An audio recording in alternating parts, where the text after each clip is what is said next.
നമസ്കാരം. പൾസർ സുനിയുടെ പരാക്രമം കഴിഞ്ഞിട്ട് ഇന്ന് 5 നാളായി. കൊച്ചിയിലെ ഒരു കൊച്ചു ചെറുക്കനെ പിടിക്കാൻ പോലീസ് പഠിച്ച പണി 18 നോക്കി. 12 സംഘമായി തിരിഞ്ഞുള്ള പരക്കം പാച്ചിലിലും പൾസറിന്റെ പൊടി പോലുമില്ല കണ്ടുപിടിക്കാൻ. ഇന്നലെ കേട്ടു കീഴടങ്ങുമെന്ന്. കോടതി വരാന്തയിൽ തലകുനിച്ചു നിൽപ്പായി അതോടെ കേരള പോലീസ്. നിന്ന് തളർന്നപ്പോൾ കേൾക്കുന്നു കോടതി പരിസരത്തല്ല കോയമ്പത്തൂർക്കാണ് കുറ്റവാളി കടന്നു കളഞ്ഞതെന്ന്. സഹോദരിയെ കൊണ്ട് വിളിപ്പിച്ച് കീഴടങ്ങാൻ ഉപദേശിച്ചെന്ന് കേൾക്കുന്നുണ്ട്. പ്രതിയുടെ വക്കീലും പറയുന്നു പൾസറെ നീ കീഴടങ്ങൂ എന്ന്. പ്രതിഭാഗം വക്കീലായ പൗലോസ് പോലും വേദനിക്കുന്നത് പോലീസിനെ പറ്റി തന്നെയാണ്. പരിചയക്കാരനായ പോലീസുകാരൻ പൗലോസിനോട് പറഞ്ഞത്രേ, പൾസറിനോട് കീഴടങ്ങാൻ പറ പൗലോസെ, 5 നാളായി പായ കണ്ടിട്ട് എന്ന്. ഇങ്ങനെ പരിഹാസ്യരായി നിൽക്കുന്ന കേരള പോലീസിനെ പറ്റിയാണ് ഇന്ന് കേരള മുഖ്യൻ പറഞ്ഞത് പോലീസ് ഫലപ്രദമായ നടപടി സ്വീകരിച്ചെന്ന്. പായും കലയിൽ പൾസറിനാണ് പോലീസിനേക്കാൾ പ്രാഗൽഭ്യമെന്ന് കേരളം കാണുകയാണ് മുഖ്യമന്ത്രി. അതുകൊണ്ട് കൊച്ചി അന്വേഷണം കോമഡിയായി തുടങ്ങിയെന്ന് പതുക്കെയാണെങ്കിലും അങ്ങ് സമ്മതിക്കേണ്ടി വരും ഈ പോക്ക് പോയാൽ.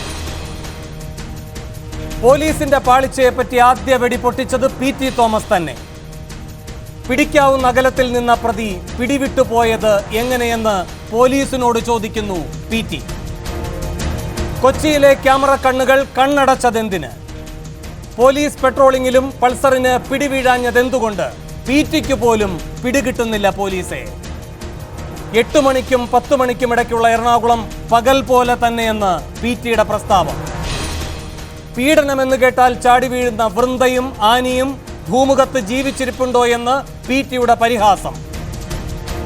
പൾസറിന് പിന്നാലെയുള്ള പാച്ചിലിനെ പറ്റി പിണറായി പറയുന്നതോ PT പറയുന്നതോ പരമാർത്ഥം എന്ന സംശയമുയരുമ്പോൾ 6 ചോദ്യങ്ങളാണ് സൂപ്പർ പ്രൈം ടൈം ചോദിക്കുന്നത്. 1. ഇര തിരിച്ചറിഞ്ഞിട്ടും ഫോണിൽ പ്രതികരിച്ചിട്ടും പൾസർ കൊച്ചി കടന്നത് പോലീസിന്റെ പരാജയമോ?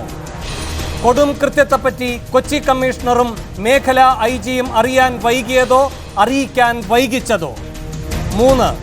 ഗാന്ധിനഗർ ടവറിന് കീഴിലുണ്ടെന്ന് കണ്ടെത്തിയിട്ടും അലേർട്ട് മെസ്സേജുകൾ കൈമാറാതെ അലസത കാട്ടിയത് ആരുടെ വീഴ്ച? 4.